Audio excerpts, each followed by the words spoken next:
Hello बच्चों, let's read the question. The question says describe the procedure of electing the member of Lok Sabha. Question में हमसे पूछा गया है कि लोकसभा के मेंबर को इलेक्ट करने का क्या प्रोसीजर होता है, उसके बारे में हमें बताना है। Let's read about the answer. Indian parliament की अगर हम बात करें तो हमारे यहाँ पे दो सदन है, लोकसभा और Rajya Sabha.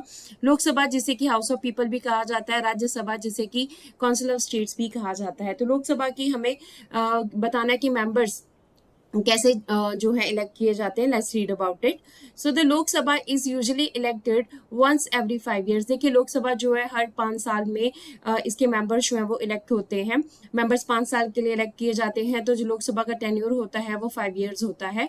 The country is divided into numerous constituencies. देखिए कंट्री को क्या किया जाता है, कंट्री को कॉन्स्टिट्यूएंसीज में बांट दिया जाता है। अब कॉन्स्टिट्यूएंसीज हमारे पास क्या होती है, पॉपुलेशन के अकॉर्डिंगली एरिया वाइज जो है एरिया, हर एरिया जो है हर स्टेट जो है उसे एरियाज में डिवाइड कर लिया जाता है, पार्ट्स में डिवाइड कर लिया जाता है। कॉन्स्टिट्यूएंसीज जो है आगे वार्ड्स में डिवाइड कर ली जाती हैं। हर कॉन्स्टिट्यूएंसी से जो है हमारे पास मेंबर ऑफ पार्लियामेंट इलेक्ट होते हैं।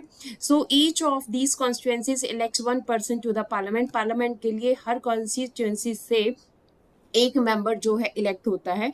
देखिए हमारे पास लोकसभा की अगर हम बात करें तो 545 मेंबर्स हैं। तो 545 मेंबर्स में से 2 मेंबर जो है एंग्लो इंडियन इलेक्ट होते हैं। तो 543 हमारे पास जो है वो लोकसभा की सीट्स होती हैं। 543 एमपीज इलेक्ट किए जाते हैं। तो 543 जो है हमारे पास क्या होंगी, जो है कॉन्स्टिट्यूएंसीज हैं।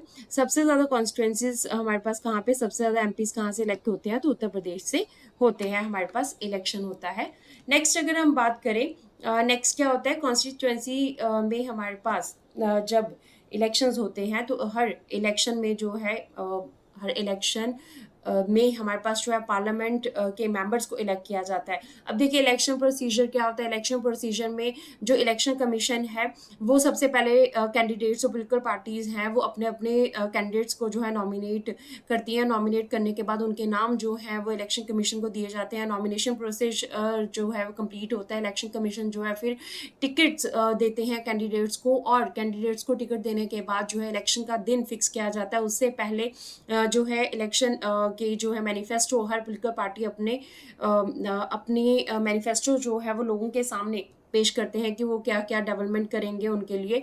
इसके बाद जो इलेक्शन जो प्रोपेगेंडा है या इलेक्शन का जो प्रचार है वो स्टार्ट होता है। हर पार्टी लोगों को इन्फ्लुएंस करने की कोशिश करती है। इलेक्शन के दिन जो है हर कॉन्स्टिट्यूएंसी में प्रॉपर इलेक्शन कमीशन के द्वारा जो है इलेक्शंस करवाए जाते हैं। उसके बाद एक सेलेक्टेड डेट को काउंटिंग होती है वोट्स की, एंड देन रिजल्ट्स डिक्लेयर किए जाते हैं। रिजल्ट डिक्लेयर होने के बाद हर कॉन्स्टिट्यूएंसी से एमपीज की इलेक्शन होती है। So the candidates who contest the elections usually belong to different political parties. ये अलग अलग पॉलिटिकल पार्टीज को बिलोंग करते हैं। Once elected these candidates become the members of parliament और एमपीज। जैसे ये इलेक्ट होते हैं उसके बाद ये मेंबर ऑफ पार्लियामेंट या हमारे पास जो है एमपीज कहलाते हैं। तो इस तरह से लोकसभा के मेंबर्स की इलेक्शन होती है। So this is the answer of the question. Hope so you understood the question as well as the answer. Thank you.